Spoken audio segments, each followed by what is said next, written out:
네, 안녕하세요. 도함공동체 교회 성도 여러분. 오늘은 2025년 고난주간 기도의 첫 번째 날입니다. 2025년 고난주간은 희년이 영적인 것인가, 실천적인 것인가 하는 고민을 좀 해보는 이야기들로 전개를 할 건데요.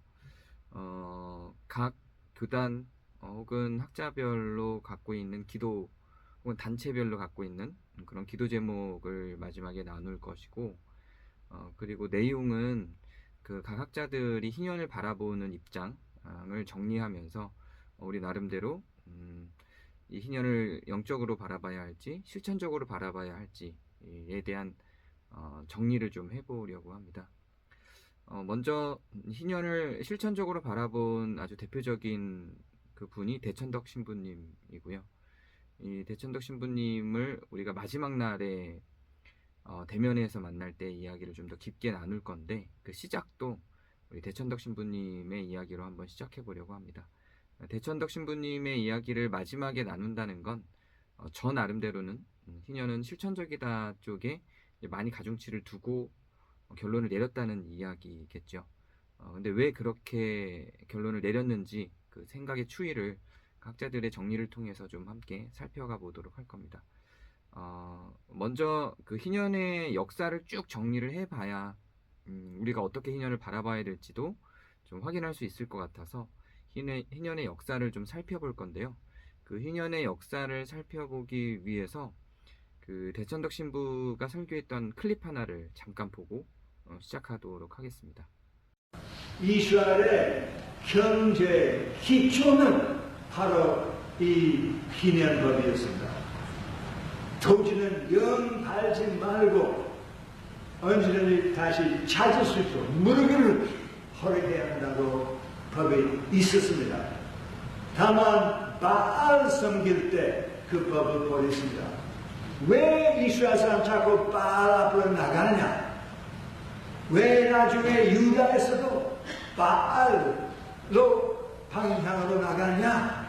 이유가 있습니다. 바알은 지주의 신이었습니다. 여호와는 농민의 신, 노동자의 신, 어려운 사람의 신. 지주 역과 좋아하도 지주 되기를 원하는 사람들이 여호와를 믿으면 안 돼요. 지주 제도 없어요. 지주 제도 세우기 위하여 바알 믿자. 바알을 믿으면 큰 축복 받겠다. 무슨 축복? 남을 이용해서 부자가 된 축복이에요. 지주가 남을 이용하는 사람입니다. 잘 보셨나요? 그 대천덕 신부가 지금 방금 여러분이 보신 클립에 의하면 그 바알과 여호와의 신앙을 나눕니다. 그리고 바알의 신앙을 부자들의 신앙으로, 그리고 여호와를 가난한 자, 노동자들의 신이라고 했죠. 근데 좀 너무 무리하게 간 측면이 없지 않아 있어요. 제가 볼 때는. 그러나 근거가 없는 건 아닙니다. 분명히 근거가 있고, 제가 또 그 석사 과정을 두 개를 해서 그 하나의 석사는 그 아랍 지역학을 했고, 또 전공 자체도 그 이슬람학이었고 아랍 그 신화들이었고, 실제로 또 그 사우디아라비아에서 압두라지즈 대학이라는 곳에서 신화학을 그 졸업이 아닌 수료 과정으로 외국인들을 위한 과정이 개설돼서 그걸 또 수료를 했었기 때문에 그 아랍 신화에 대해서는 좀 많이 공부를 했습니다. 그래서 그 아랍 신화에서 실제로 이 대천덕 신부의 말이 어느 정도 맞는지 좀 살펴보면요.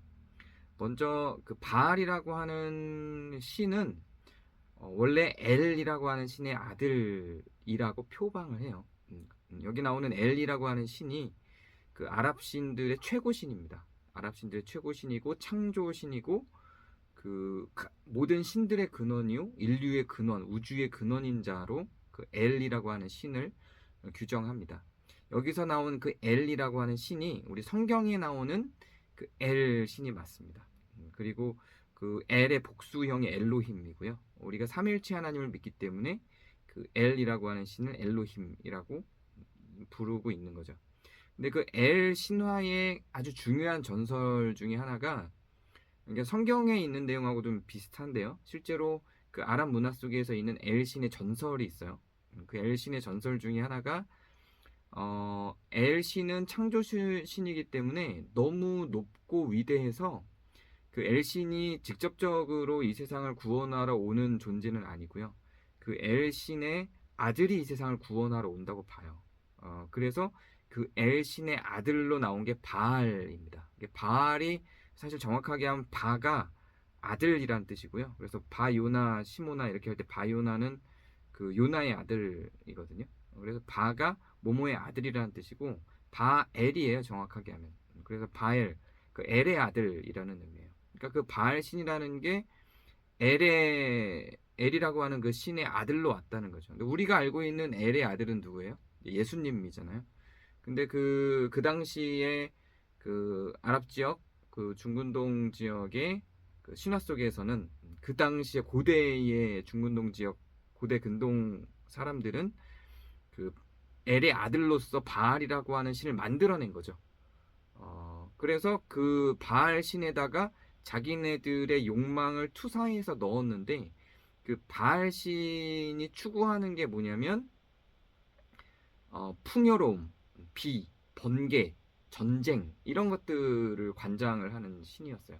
특히 이제 번개와 그 풍요의 상징으로 가장 많이 나타났던 신이고요. 그 번개와 폭풍, 태풍 이런 것들을 이 바알이 총괄하는 신이었다 보니까 이게 나중에 그 그리스 로마 신화로 넘어가면서 제우스가 되었다는 그 경로의 과정이 있어요. 사실 이 바알 전에도 성경에는 바알이 나오지만 그 아랍 신화 속에서는 엔릴이라고 하는 바알의 전신이었던 그 바알의 다른 이름인 그 바알이 그 이제 북부 아랍이나 이집트와 같이 그 이런 아랍 중에서도 북부 아랍 가나안에 해당되는 그런 북부 아랍에서는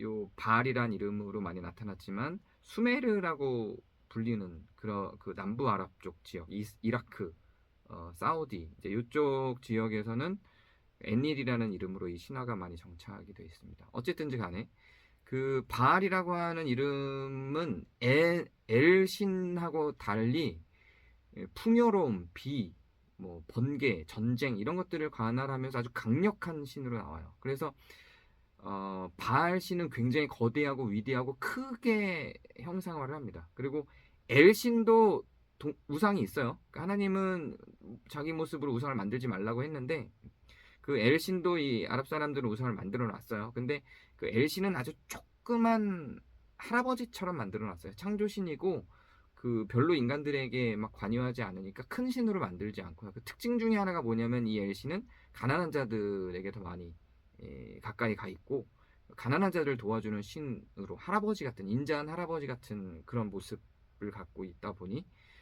그렇게 형상화를 한 거죠. 실제로 이 아랍 신화 속에 이런 이야기들이 있습니다. 그러니까 이 대천덕 신부가 한 말이 아주 없는 얘기는 아니고요.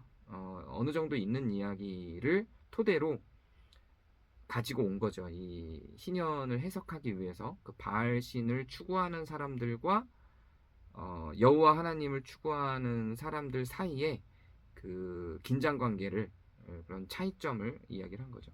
그 실제로 그 두 신화의 기록도 보면 이 엘 신은 그 대천덕 신부가 얘기한 것처럼 그리고 성경에 나온 것처럼 가난한 사람들을 보호하는 그런 언급들을 지속적으로 계속 하고요. 그리고 그 엘 신이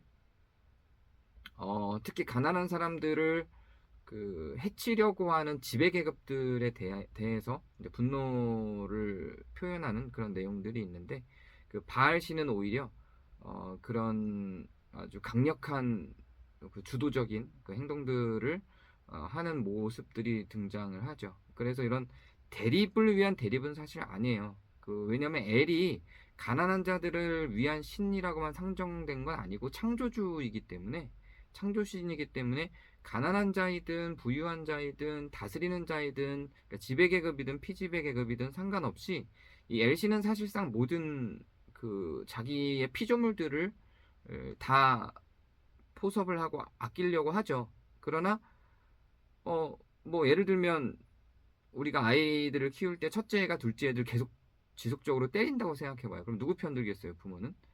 당연히 그 맞는 애 편을 들 수밖에 없는 것처럼 그 엘시는 사실상 여호와 하나님은 그런 구조를 갖는 거예요. 그래서 가난한 자 편을 들고 그러니까 법에 자꾸만 가난한 자들을 위한 법들을 만들어 놓는 거지. 그 대천덕 신부님이 그 영상에서 말한 것처럼 정확하게 딱 구분해서 엘시는 가난한 자들만의 신이고 바알은 부유한 자들만의 신이다. 이렇게 가기는 좀 무리는 있어요. 그러나 그 방향성, 법을 만들거나 그 각 신들이 하는 말들의 그런 방향성들을 보면 이제 어느 정도 그런 구분들이 아주 없는 건 아니다. 그렇게 생각할 수 있습니다. 자, 그러면 여기에서 이 두 신에 대한 어떤 그 구분을 기준으로 해서 희년이 그럼 이것과 왜 관련이 있고 대천덕 신부는 왜 희년을 이야기하기 위해서 이 엘과 바알의 관계를 이야기를 했나? 엘과 그러니까 여호와와 바알의 관계를 이야기를 했나? 하나님이 가난한 자들이 하나님이기 때문에 가난한 자들을 위해서 이 희년을 만든 거다라고 하는 걸 설명하기 위해서겠죠. 자, 그러면 고대 역사 속에서는 실제로 이 신화가 있었던 그 시대부터도 희년에 대한 언급이 있어야 되겠죠. 만약에 그렇다라고 한다면 성경에만 있는 게 아니라 정말 성경 시대 이전부터 이런 엘 신과 그런 바알 신에 대한 이야기들이 계속 등장을 하고 있었다면 당연히 그 성경 시대 이전에도 그러니까 성경 기록 시대죠.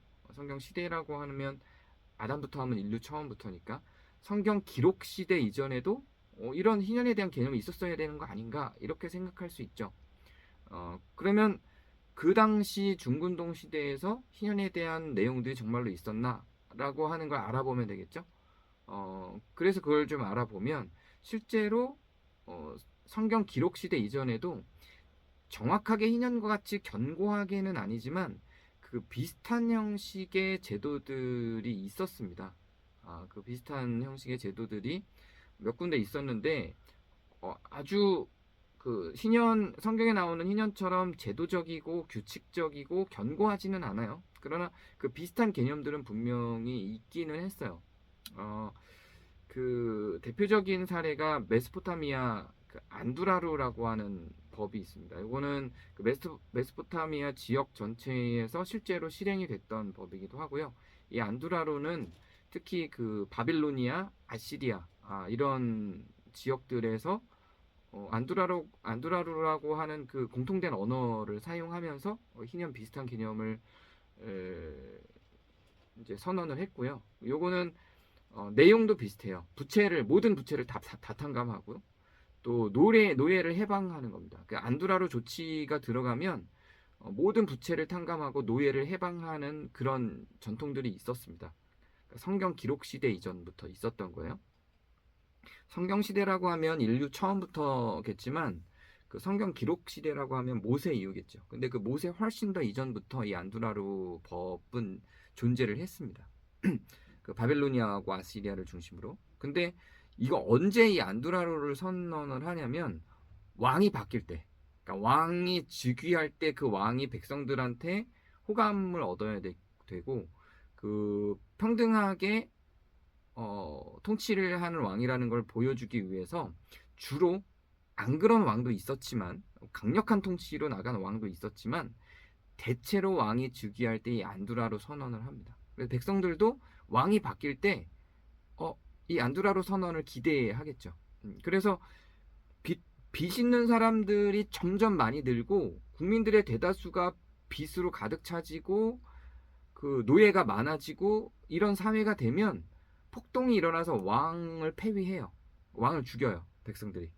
그러면 새로운 왕이 당연히 나오겠죠. 그럼 새로운 왕은 안두라루를 할 거라는 거를 이 백성들이 알기 때문에 이게 만약에 지배계층이 그걸 통치를 잘 하지 않고 노예를 점점 확대해서 많이 만들고 백성들이 다 부채로 힘들게 만드는 그런 정치를 하면 이제 백성들 수가 그렇게 피해를 입는 빈부격차가 커지면서 피해를 입는 백성들이 점점 많아지면 이 폭동이 일어납니다. 그러면서 왕을 폐위하고 왕을 죽입니다.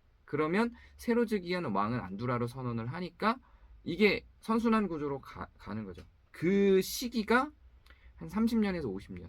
어차피 왕은 죽어서 죽을 수도 있고 그 폭정을 할 만큼 강력한 힘을 가지려면 그래도 어느 정도 통치를 한 다음부터 강력해야 되고 백성들이 부채를 계속 지거나 노예화가 많이 진행이 되려면 시간이 왕이 오르자마자는 힘들거든요.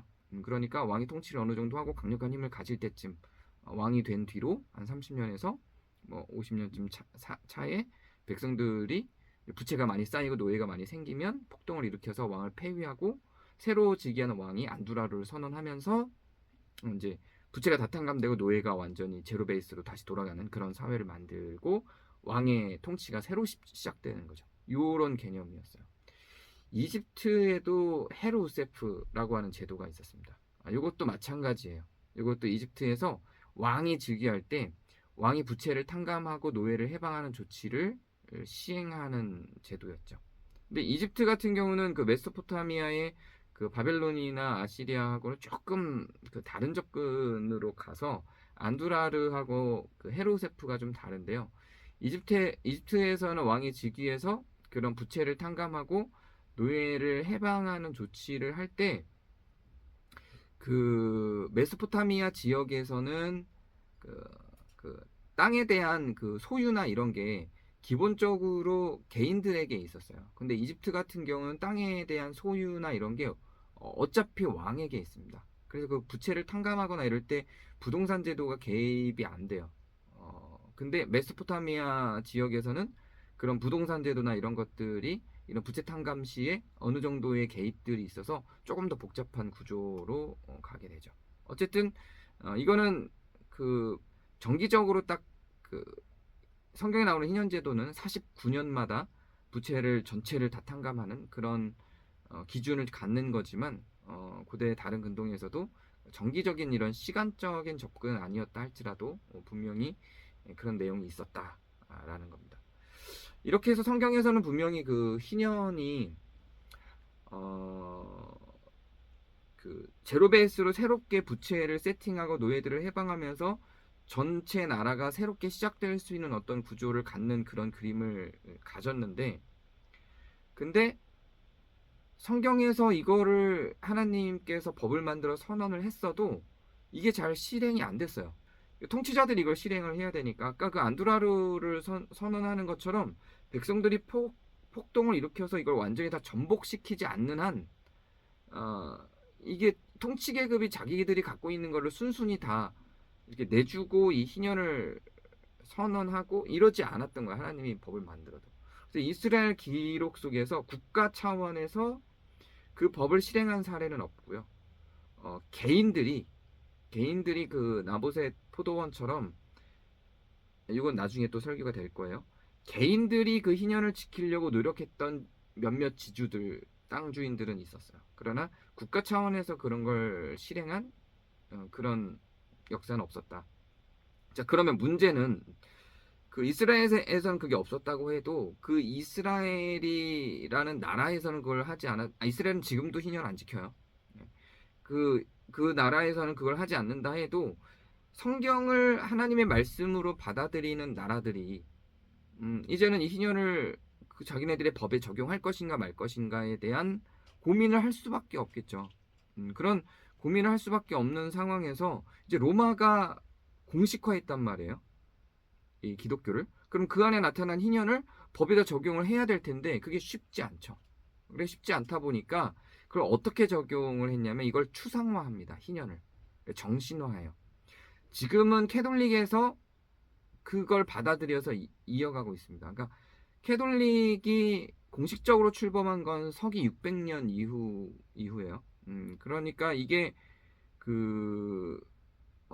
아주 본격적으로 지금의 로마 캐톨릭이 된 거는 거의 한 서기 900년 이후고요. 출범 자체는 서기 한 600년 이후로 가요. 그러니까 그 초대교회부터 캐톨릭이었던 건 아니에요. 이 이름 자체가 로마 캐톨릭이잖아요. 로마 교회가 그때는 다른 로마 교회, 뭐 이집트 교회, 그리스 교회 각 지역마다 교회가 있었는데 로마 교회가 워낙 강력하고 이러니까 나중에 이게 로마 교회가 다른 교회들을 통폐합을 하면서 로마를 중심으로 한 하나된 교회로 만들어 간 거예요. 로마가 뭐 워낙 강력한 나라기도 하니까요. 그래서 캐톨릭이 만들어진 거지 초대교회가 캐톨릭인 건 아니에요. 그래서 원래 캐톨릭이 원본이고 그 개신교가 아류로 나온 거라고 생각하는 사람들이 많은데 그렇지 않고 개신교는 다시 초대교회로 돌아간 거예요. 그 개교회 초대교회의 모습이었던 그 개교회 중심으로. 어쨌든 이 캐톨릭이 이 희년의 추상화 정신화를 했던 걸 이어서 가요. 그래서 캐톨릭에서는 희년을 굉장히 잘 지키거든요. 굉장히 잘 지키는데 성경에 나오는 그 실천적 희년을 지키는 게 아닙니다. 그러니까 제도적, 정치적, 사회적인 해방을 주는, 그래서 실제로 부채를 다 탕감하고 노예를 해방하는 방식의 그런 걸 지키는 게 아니에요. 그 노예화를 추진했던 게 캐톨릭이었으니까요. 그 당시에 기독교였으니까요. 그래서 그 캐톨릭이 말하고 있는 그 희년은 추상화가 돼서 선언은 하고 희년을 잘 지키기는 하는데 이걸 영적 회개와 순례 중심으로 전환을 합니다. 그래서 희년이 오면 다들 회개 운동을 해요. 내가 이렇게 못 살았습니다. 그리고 희년을 실천하는 그 기준에 순례를 둬요. 그러니까 성지에 가서 순례하는 걸 희년으로 봐요. 그러니까 희년은 원래 노예를 해방하고 빚을 탕감해줘서 사람들이 살아갈 수 있게끔 해주는 게 기본 맥락인데 천주교회에서 만든 그 희년의 개념은 이제 영적 회개란 말이에요. 나의 그런 실천을 못했던 나를 회개하는 거죠. 그럼 완전히 개인화, 이거 원래 제도적인 걸로 가야 되는 건데 희년은. 근데 제도적인 걸로 가는 게 아니라 개인으로 간 거야. 내가 가난한 사람들을 못 돌봤고 이렇게 개인의 어떤 영적인 문제로 돌려서 희년 때마다 모두 영적 회개 운동을 합니다. 그리고 그거에 대한 일환으로 순례를 해요. 성지 순례를 해요. 그러니까 오히려 그러면 이제 이런 회개를 한 것에 대한 대가로 헌금을 하고요. 순례하면 순례 비용이 또 발생하죠. 그래서 이 캐톨릭이 만들었던 그 당시에 이제 암흑기 시대를 얘기하는 거죠. 종교개혁 이전 시대에 그런 천주교가 만들었던 그런 희년은 완전히 영적으로 전환이 돼요. 근데 종교개혁이 되고도 사실 희년에 대한 거는 발전하지 않습니다.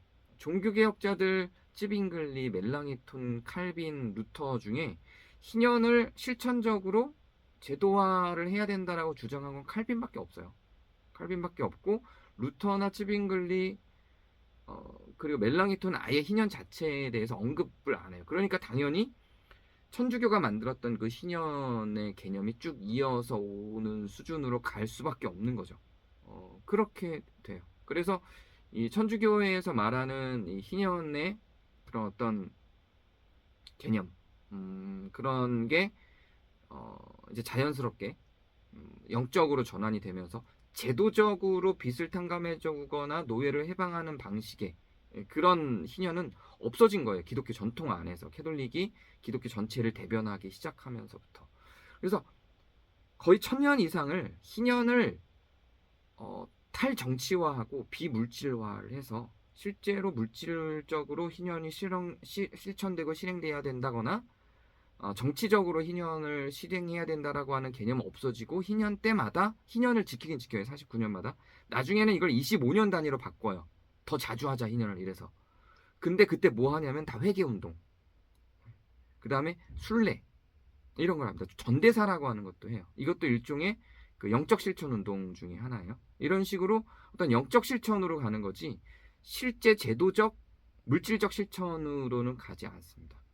그게 이제 그렇게 천주교가 그 희년을 그렇게 영적으로 전환시켜 놓으면서 기독교 역사에서 실천적 희년, 제도적 희년은 없어져 버렸어요. 상징만 남고 실천은 사실상 사라져 버리고 그 불의한 그런 어떤 구조, 노예를 만들거나 그런 그 부자들이 가난한 사람들의 재산을 착취하는 구조에 대한 그 비판이나 수정 이런 건 사라져 버립니다. 근데 이렇게 됐을 때 구스타보 구티에레즈라고 하는 신학자가 등장을 해서 이런 그 천주교가 만들었던 영적 중심의 그런 희년을 비판합니다. 이 사람은 물론 이제 이런 비판을 한 대표적인 학자가 구스타브 구티에레즈고 이 사람만이 아니라 몇몇 사람들이 더 있어요. 이 사람이 워낙 인기가 있었기 때문에 이 사람이 유명해진 거지. 이 주장을 했던 사람들은 더 많아요. 뭐 레오나르도 보프라고 하는 사람도 그런 희년은 영적인 게 아니라 실천적인 거다라고 하는 주장을 했었고요. 네, 유명하게는 이제 구스타브 구티에레즈라고 하는 이 신학자가 훨씬 더 유명한데 이 사람이 쓴 책 중에 유명한 게 해방신학이라는 책이 있어요. 그래서 그 제가 갖고 있는 신학 체계를 기준으로는 천주교는 너무 영적으로 갔고요. 이 구스타브 구티에레즈는 또 너무 실천만 해요. 영적인 것들을 또 완전히 없애요. 그래서 실천이 곧 신앙이다 이렇게만 가요. 그러니까 영적인 신앙에 대해서는 또 이 구스타브 구티에레즈는 오히려 부정적으로 보고 반대로 가요. 실천 중심으로 이 희년을 해석해서 갑니다. 물론 이제 구티에레즈도 그 영적으로 하나님을 바라보는 것을 부정하진 않아요. 이분도 굉장히 묵상과 영적인 교감을 중요하게 생각하는 내용들을 담고 있어요. 그러나 이 희년을 해석하는 데 있어서는 매우 실천적으로 다 몰입해서 가죠. 그래서 이 양쪽으로 확 갈라진 이쪽 영적인 해석의 최극단이 천주교, 그리고 실천적 해석의 최극단이 구스타브 구티에레즈라고 볼 수 있습니다. 그래서 희년이라고 하는 건 실천이다. 희년이라고 하는 건 영성이다. 이렇게 가는 거죠. 실천이 아니라 영성이다. 영성이 아니라 실천이다. 근데 저는 두 개가 다 필요하다고 봐요. 이거 희년이라고 하는 게 우리의 영과 육이 이어져 있고 이것들을 어느 한쪽으로 치중하는 것 자체가 균형을 맞추기는 어렵다고 생각을 하죠. 그럼에도 불구하고 저는 지금 이 순간에는 지금 이 시대에는 구스타브 구티에레즈의 주장이 더 필요하다고 생각은 듭니다. 왜냐하면 너무 영적으로만 흘러가 있고 실천적 희년은 없어진 시대 속에서 우리는 살고 있으니까요. 그리고 참고로 이 구스타브 구티에레즈는 이 해방신학을 쓰면서 소위 자유주의자라는 이름을 얻었어요. 그래서 보수적인 그런 우리나라 보편신학, 뭐 장로교나 뭐 감리교나 이런 데에서는 장로교는 거의 전부, 감리교에서는 대다수, 전부는 아니지만 상당수가 구스타브 구티에레즈를 좀 부정적으로 보죠. 근데 저도 이제 너무 몰입해서 간 경향이 있는 학자이긴 한데 너무 실천적으로만. 그러나 분명히 우리한테 지금 이 시대에 던져주는 게 있고 그런 실천 영역에 있어서는 본받고 배우고 해야 되는 부분이 있다고 생각하는 학자입니다. 그러면 이 두 개의 균형을 다 갖춘 사람은 없을까? 저는 있다고 생각하고 이제 내일하고 내일 모레 진행될 그 내용에서는 이 두 개의 균형을 잘 갖춘 사람들을 좀 소개를 해드리려고 합니다. 이렇게 이 양쪽 극단에 말고 그러면 지금 제가 말한 대로 정말로 희년이 실천적으로 가능한 거라면 어떻게 그게 실천적으로 가능한지를 좀 살펴보도록 할게요. 먼저 구티에레즈의 그 희년에 대한 내용을 간단하게 정리하고 여기에 영향을 받은 경제학자들이 또 있거든요. 그 경제학자들은 또 어떤 주장을 했는지를 좀 정리를 해보고 기도 제목을 나눌게요. 이 구티에레즈는 이 구약 성경에 그런 나타난 희년 제도가 이제 빚을 탕감하고 노예를 해방하고 토지를 반환하고 이 세 개가 핵심이라고 봤는데요. 이 핵심은 단순히 과거에만 있었던 역사적인 제도가 아니다. 이거는 영원 가운데에서 하나님 나라에서 실현될 내용이고 이거는 사회적 불의, 그러니까 죄가 있어서 이것들을 못하게 만든 게 문제이기 때문에 이건 지금 실천적으로 다 회복해야 되는 것들이다. 이렇게 주장을 합니다. 이 주장의 이면에는 뭐가 있냐면 이걸 천주교는 영적으로만 해석했지만 이걸 영적으로 그러니까 해석하는 근거를 이건 성경 시대에 저 과거에 있었던 그때의 제도다라고 주장하는 학자들이 있었던 거거든요. 그러니까 이건 제가 이제 성경을 해석하는 방법에 대해서 가끔 설교 시간에 이야기를 하죠. 성경 시대의 문화와 제도로만 봐야 될 것과 지금 이 시대까지 계속해서 주장되어져야 하는 걸 구분해야 한다. 진리와 문화를 구분해야 된다. 성경을 볼 때 이런 얘기를 했는데 어떤 학자들은 그건 그냥 문화, 그 당시에 희년은 그 당시에 문화고 역사적인 기록일 뿐이다라고 보는 학자들이 있었던 거예요. 그런 주장에 대해서 이 구티에레즈라고 하는 학자는 그렇지 않고 이거는 과거에만 있었던 게 아니라 하나님의 온전하신 뜻이고 영원 가운데 우리가 실천적으로 이 시대의 그런 사회적 불의와 경제적 억압에 대해서 신학적으로 응답을 계속 해야 될 내용이다. 이렇게 주장을 합니다.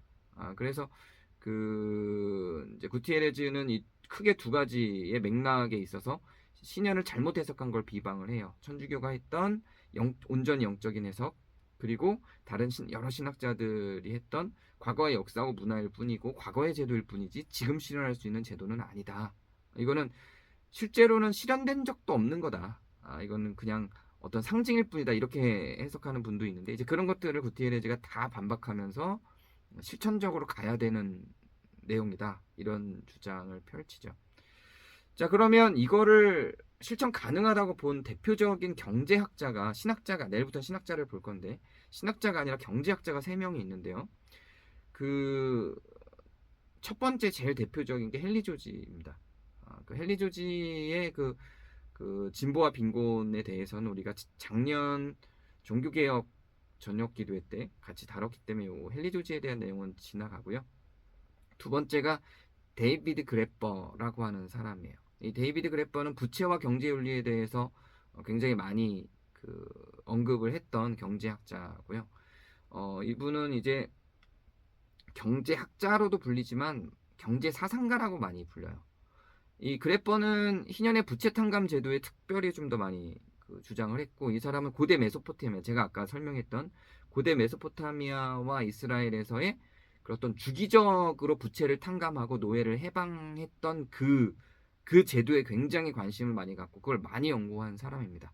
그래서 그 사람은 그 데이비드 그래퍼는 현재 경제 시스템에도 이게 필요하다고 보는 거예요. 그 채무자를 억압하는 구조로 현재 경제 시스템이 계속 점점 변질돼 가고 있고 그 돈을 가지고 있는 사람들이 제도와 법을 만들다 보니까 점점 더 돈을 갖고 있는 사람들을 위한 제도와 법으로 가고 있고 오히려 이 제도와 법이 퇴보하고 있다 이렇게 봐요. 그 데이비드 그래퍼는. 그러면서 이게 주기적인 리셋이 없이는 주기적인 이 희년 자체가 49년마다 리셋하는 거잖아요. 이 주기적인 리셋이 없이는 이 경제구조 지속성이 없다, 불가능하다. 이렇게 주장하는 겁니다. 그래서 희년의 핵심 포인트는 단지 부채를 탕감해주고 토지를 원위치로 돌리고 그 노예를 해방하고 이게 아니라 이 데이비드 그래퍼가 관심을 갖고 계속 연구했던 것은 주기적 리셋이에요. 그래서 그 50년마다 주기적으로 경제 제도나 그런 빚에 대한 부분, 토지에 대한 게 리셋이 됐을 때, 이 사회가 얼마나 더 진보적으로 더 서로 잘 살기 좋은 나라가 되는지를 연구한 사람입니다.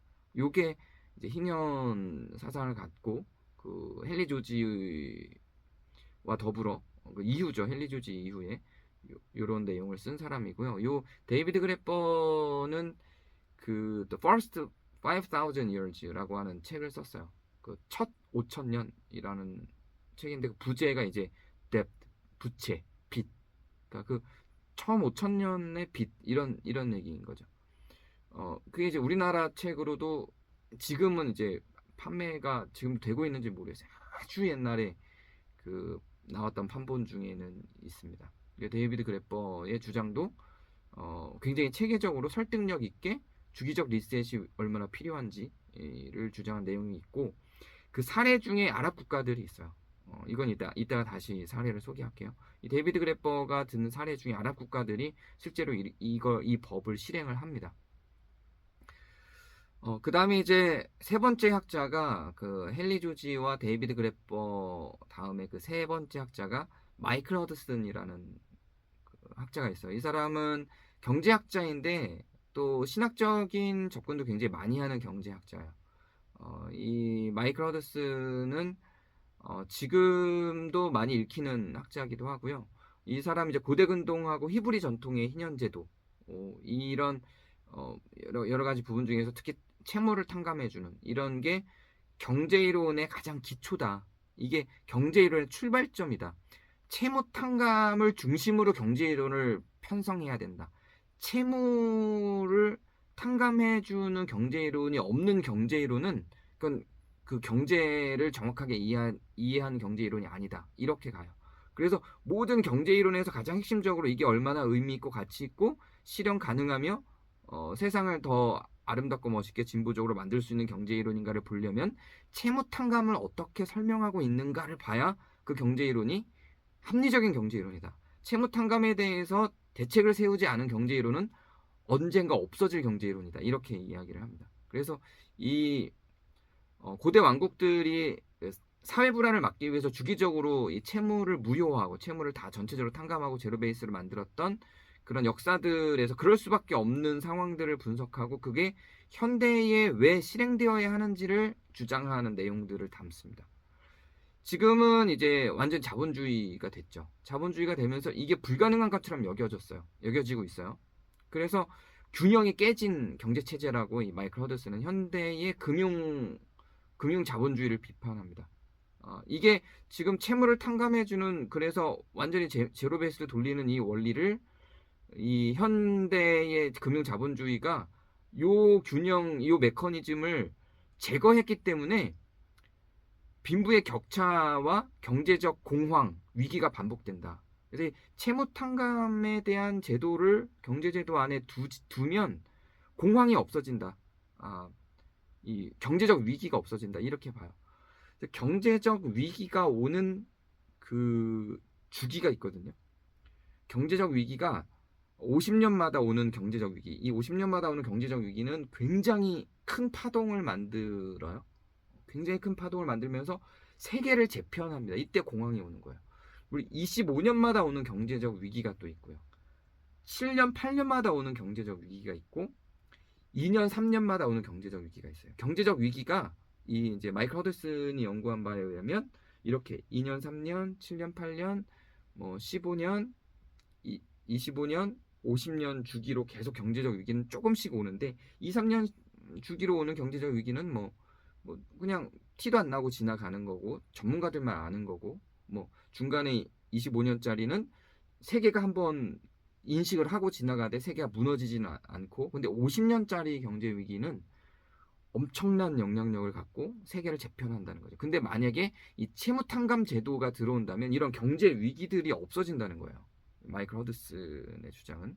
그래서 오히려 이 채무 탕감 제도가 경제 제도 안에 들어오면 그 정치 경제적인 안정성이 오고 정치를 하기도 안정감 있게 한다는 거죠. 근데 과연 그걸 주도하고 있는 부자들이 그걸 어떻게 놓게 만들고 어떻게 그것들이 이 채무가 사라질 수 있게 세팅을 할 것이냐 이게 관건인데 마이클 허드슨은 그런 아이디어들도 어떻게 이걸 할 수 있는지에 대해서도 희년에서 아이디어를 얻어서 제도까지 제안을 합니다.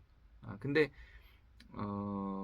이미 부유한 사람들이 제도의 핵심을 갖고 있기 때문에 결정권, 이건 데이비드 그래퍼가 말한 것처럼 결정권을 갖고 있기 때문에 그걸 안 하는 거죠. 하기만 하면 아름다운 세상이 되는데 또 통치권자들이 통치를 위해서도 이걸 쥐고 흔들기 위해서도 탕감을 안 해준다고 보는 거예요. 이 외에도 뭐 헨리 조지나 데이비드 그래퍼나 뭐 마이클 허드슨 외에도 다른 부분들에서 영향받은 부분들이 많이 있습니다. 기본소득도 여기에 영향을 받은 이론이고요. 기본소득이 뭐 그 다 공짜로 퍼주는 거 아니야 이렇게 생각할지 모르지만 또 기본소득을 하면 경제가 원활히 돌아간다 뭐 이렇게도 얘기를 할 수 있지만 그것만이 아니에요. 이 부채에 대한 문제도 굉장히 많은 그 기본소득 이론에 있는 겁니다. 그리고 공공토지 신탁이라는 게 있어요. 요런 것도 이제 토지를 공공소유로 두고 개인에게 허용하는 문제. 이건 이제 아랍 국가들이 지금 시행하고 있는 국가들이 있고요. 실제로 있어요. 그게 나라의 안정성을 좀 많이 갖고 있죠. 그리고 그 희년을 이제 주빌레라고 하는데 주빌레 2000 운동이라는 게 있습니다. 이 주빌레 2000 운동은 그 제3세계 국가들의 부채를 탕감해주고 그 어떤 국제 경제 정의를 실현하기 위한 운동입니다. 그러니까 지금 뭐 만약에 아프리카가 도산이 되면 그게 전체 경제에 끼칠 영향이 또 어마어마해진다고 해요. 남미 어떤 한두 나라가 도산이 되면 그게 끼치는 영향도 뭐 미국만 경제가 안 좋아지면 세상에 그 안 좋은 경제 영향을 미치는 게 아니라 그렇게 못 사는 나라들도 한두 나라가 도산되는 게 전체 경제 영향에 큰 문제를 발생시킨다고 합니다. 그래서 그런 것들을 막기 위한 어떤 운동으로 주빌레 2000 운동이라는 것들도 실행됐던 게 있죠. 네, 뭐 지금까지 쭉 살펴보니까 이제 이게 막연하게만 생각했던 게 실제로 가능할 수 있네 이런 생각도 좀 들죠. 근데 이거를 지금 제일 잘 지키는 게 사실 아랍 국가들이에요. 근데 아랍 국가들에서는 기본적으로는 개인적인 실천으로 자카트라는 개념이 있고, 주기적으로 이거는 가난한 사람들에 대해서 배려하고 공동체의 그 불평등을 해소하기 위한 그런 활동들을 하는 것도 이 자카트 안에 있는데, 이 자카트라는 개념 안에 또 뭐가 있냐면 부채 탕감이 있어요. 그리고 부채를 탕감해주는 그 주기적인 부채 탕감 제도를 실행하고, 그거를 이제 해야 돼라고 하는 강제나 강요에 의해서라기보다 그걸 했을 때 이제 일단 신적인 어떤 그런 그 공로가 돼서 구원의 점수가 올라가는 거죠. 그러니까 의무를 다할 수 있는 어떤 기준으로 자카트 개념들을 좀 많이 살펴보고, 자카트는 뭐 단지 그냥 구제 정도로만 우리가 많이 이해하고 알려져 있는데, 그 아랍의 자카트가 그런 의미만 아니에요. 그 자카트란 그 어원 자체가 정화하다라는 뜻이에요. 정화하다. 그러니까 새롭게 세팅한다라는 의미예요. 그러니까 희년의 의미가 자카트에 이미 어느 정도 있는 겁니다. 그리고 이 자카트를 넘어서 이 자카트에도 또 여러 가지 종류의 자카트가 있어요. 근데 뭐 그걸 하나하나 다 얘기를 할 수는 없지만, 기본적인 맥락만 얘기하면 자카트에서 제일 중요한 게 채무 해결이에요. 채무 해결이 제일 중요하고, 가난한 자 궁핍한 자 돌보는 거, 그리고 노예 해방 이런 것들이 다 자카트 안에 들어가는 내용입니다. 그냥 구제만 있는 게 아니에요. 그 다음 이제 이 아랍 국가들, 특히 사우디에서 굉장히 많이 하는 그 내용 중에 하나가 그 사카니라고 하는 제도가 있습니다. 이 사카니라고 하는 제도는 나라가 국민들에게 집을 주는 겁니다. 땅이나 집을 주는 거예요. 그래서 사우디에서는 실제로 이 사카니가 그 첫 주택을 갖는 사람에게 그 집값 시세의 5%만 내고 그 집을 가질 수 있어요. 근데 이게 그 집을 갖는다는 게, 얘네는 모든 집들이 다 나라 소유거든요. 그래서 갖는다는 게 30년만 갖는 거예요. 그러니까 30년 동안 5%만 내고, 우리나라 예를 들어서 아파트가 2억이다 그러면 500만 원만 내고 2억짜리 아파트를 받아서 사는 거죠. 근데 그렇게 했을 때 그러면 이거 그러면 그렇게 산 다음에 팔면 되잖아요. 500만 원 내고 받아서 그걸 2억에 팔면 되잖아요. 그게 안 돼요. 그게 안 되고 거기서 계속 살거나 불가피하게 이사해서 팔거나 하려면 그거는 과정이 굉장히 복잡해집니다. 나라에 등록을 하고 그 비슷한 상황 속에서 그 지역에 있는 집들을 나라가 주선을 해서 해주고 이렇게 해야지, 뭐 매매를 해서 집값을 올리거나 이런 건 절대, 그 나라한테 그렇게 받은 집은 그렇게는 못합니다. 그래서 이런 사카니 제도를 통해서 어느 정도의 그런 희년 비슷한 그런 내용들이 아랍 국가들에서는 조금 있고요. 그러면 그 이 집이 만약에 도산이 돼서 이 집조차도 어떻게 할 수 있는 상황이 없을 때, 이 집을 어떻게든지 팔아서라도 자기의 부채나 이런 것들을 해결해야 되는 그런 상황이 있을 때가 있겠죠. 그래도 그거 못 팝니다. 못 팔고 그 중앙은행에서 주택담보대출 비슷한 어떤 대출을 주는데, 그 대출도 갚는 게 한 30년이에요. 근데 30년이 지나서 그걸 만약에 못 갚잖아요. 그걸 만약에 못 갚으면 그게 자녀들에게로 갑니다. 근데 그 다음 자녀도 못 갚잖아요. 그건 소멸돼요. 물론 이제 그 빚이 있는 한 못하는 몇몇 가지들이 생겨요. 뭐 사업할 때 제한을 받는다거나 이런 것들이 생기긴 하지만, 어쨌든 탕감은 한 60년이 지나면 그러니까 탕감이 되는 거예요. 그러니까 탕감 제도는 있다고 볼 수 있는 거죠. 그거를 어디가 감당하냐면 나라가 그거를 감당을 합니다. 물론 뭐 기름이 많이 나서 그런 거 아니냐, 그렇게 생각할 수 있어요. 근데 이거는 기름이 많이 나서라기보다 그 기름으로 인해서 부자가 되기 이전부터도 이 비슷한 제도들이 계속 있었던 걸 보면, 성경에 나오는 어떤 희년이 오히려 이스라엘은 안 지켰는데 그 비슷한 아랍 문화 속에서 다른 아랍국들은 이걸 지키는 나라들이 있다는 거죠. 그러니까 이게 불가능한 게 아니라는 거예요. 그 희년을 실현하는 게, 이렇게 경제학자들, 신학자들만이 아니라 경제학자들도 그거를 연구해서 체계화하고 또 그거를 완벽하게는 아니더라도 어느 정도씩 실행하는 나라들이 있는 걸 보면 완전히 불가능한 건 아니다. 이렇게 생각할 수 있는 거죠.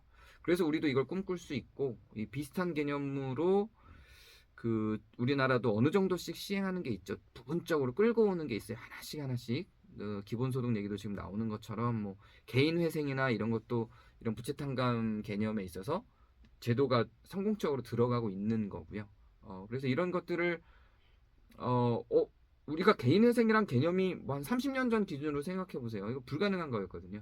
근데 지금은 이제 개인회생 제도가 완전하진 않더라도 비스무리하게는 들어와 있단 말이에요. 그러니까 이렇게 이 희년의 제도들이 법적으로 서서히 들어가게 만들 수 있는 제도들이 있고요. 그리고 그런 걸 연구한 경제학자들이 있기 때문에 그냥 단지 종교적으로만 막 주장하는 건 아니고 충분히 실천적으로 가능한 부분이다. 이렇게 생각할 수 있습니다. 네, 그렇다고 해서 우리가 이 희년을 실천으로만 볼 것이냐, 이건 분명히 정신적인 문제이기도 하고 영적인 문제이기도 합니다. 우리의 정신과 영은 늘 연결이 돼 있고 영적으로 하나님을 바라보는 마음이 또 이런 희년 정신 가운데 들어가 있기도 합니다. 그래서 오늘은 기도를 하는데 천주교가 희년 기도문을 갖고 있어요. 천주교가 갖고 있는 희년 기도문이 나름 의미가 있습니다. 굉장히 영적으로 해석된 부분이 있지만 그 안에 있는 문구들 하나하나는 충분히 그 희년에 대한 영적 의미를 담을 수 있는 내용들이라고 보고요. 또 내일은 또 다른 기도문을 볼 건데 거기선 조금 더 실천적인 기도를 해보기로 하고 그 천주교가 만든 희년 기도문은 어떤 건지 한번 살펴보고 우리도 이와 같은 마음으로 기도하는 게 전혀 어색하거나 이상하지 않아요. 이런 영적인 것은 토대로 당연히 받아들이고 이거를 영적으로만 갖지 않고 실천적으로까지 가야 이제 희년이 완성된다고 보는 거죠. 그래서 오늘은 천주교에서 만든 희년 기도문을 함께 낭독하고 오늘의 시간을 마무리하도록 하겠습니다. 내일은 또 2명의 신학자들이 정리한 희년을 살펴보고 또 함께 기도하는 시간을 갖겠습니다. 그러면 우리 천주교에서 만든 이런 희년 기도문을 2개를 이어서 제가 희년 기도문이 2개가 있어요. 2개를 이어서 낭독하겠습니다. 같이 낭독하고 기도하는 마음으로 제가 낭독하는 그 기도문의 소리를 잘 들으면서 함께 기도에 동참해 주시면 감사하겠습니다. 함께 기도하겠습니다. 하늘에 계신 아버지, 우리 형제이신 성자 예수 그리스도를 통하여 저희에게 베풀어 주신 믿음과 성령을 통하여 저희 마음에 부어 주신 불타는 사랑으로 아버지의 나라가 오시리라는 복된 희망을 저희에게 다시 일깨워 주소서.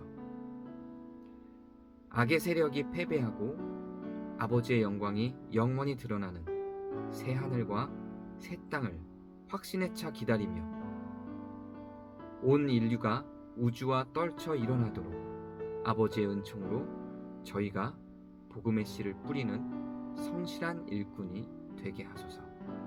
희년의 은총이 희망의 순례자인 우리 안에서 천상 보화를 향한 갈망을 다시 불러일으키고 우리 구원자이신 주님의 기쁨과 평화가 온 세상에 흘러넘치게 하소서. 영원히 복되신 하나님께서는 세세대대로 찬미와 영광을 받으소서. 아멘.